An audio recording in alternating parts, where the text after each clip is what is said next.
सन् 2019 अप्रिल 17 गतेका दिन नेपालले आफ्नो नेपाल स्याट 1 नामक पहिलो उपग्रह सफलतापूर्वक अन्तरिक्षमा पठाएर इतिहास रच्यो।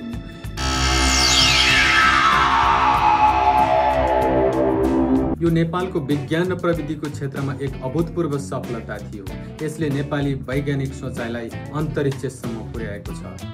के हो नेपाल स्याट 1? नेपाल स्याट 1 एउटा सानो तर शक्तिशाली शोध उपग्रह हो, जसलाई क्युब स्याट पनि भनिन्छ। यो एउटा 1.3 केजीको सानो उपग्रह थियो, जसले पृथ्वीको वरिपरि कक्षमा घुमेर विभिन्न प्रकारका डाटाहरू सङ्कलन गर्यो।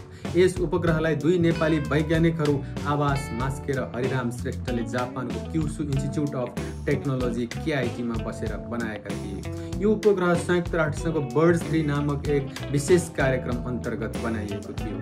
बर्ड्स 3 विश्वका विभिन्न देशहरूलाई आफ्नो पहिलो उपग्रह बनाउन मद्दत गर्ने उद्देश्यले स्थापना भएको हो। सन् 2019 को अप्रिल 17 का दिन नेपाल स्याट 1 ले अमेरिकाको नासा वाल्प्स उडान केन्द्रबाट एन्टारेस रकेट मार्फत अन्तरिक्ष यात्रा सुरु गर्यो। नेपाली सेटेलाइटको यो यात्रा इन्टरनेसनल स्पेस स्टेसनमा पुगेर जुन 17, 2019 का दिन अन्तरिक्ष केन्द्रबाट निकालेर यसलाई आफ्नो निश्चित कक्षमा राखियो। यस उपग्रहका योगदानहरू: यसमा लगाइएको 5 मेगापिक्सेलको क्यामेराले नेपालको भौगोलिक अवस्था, हिमाल, नदी नाला र तालहरूको तस्बिर खिचेर पठाएको थियो। यस उपग्रहमा लगाएको एक यन्त्र म्याग्नेटोमिटरले पृथ्वीको चुम्बकीय क्षेत्रको डाटा सङ्कलन गरेको थियो। यसले भविष्यमा थप उन्नत उपग्रहहरू बनाउनका लागि आवश्यक कम्युनिकेसन र डाटा प्रोसेसिङको क्षमता परीक्षण गरेको थियो। नेपाल स्याट 1 को सफल प्रक्षेपणले सम्पूर्ण नेपालीहरूमा गर्व र आत्मविश्वासको लहर सिर्जना गरेको छ।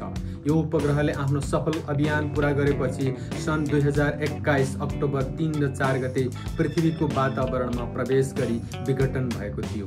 नेपाल स्याट 1 ले नेपाली युवा वैज्ञानिकहरूलाई हामी पनि केही गर्न सक्छौँ भन्ने प्रेरणा दिएको छ र नेपाललाई अन्तरिक्ष प्रविधिको नक्सामा अङ्कित गराएको छ। Thank you.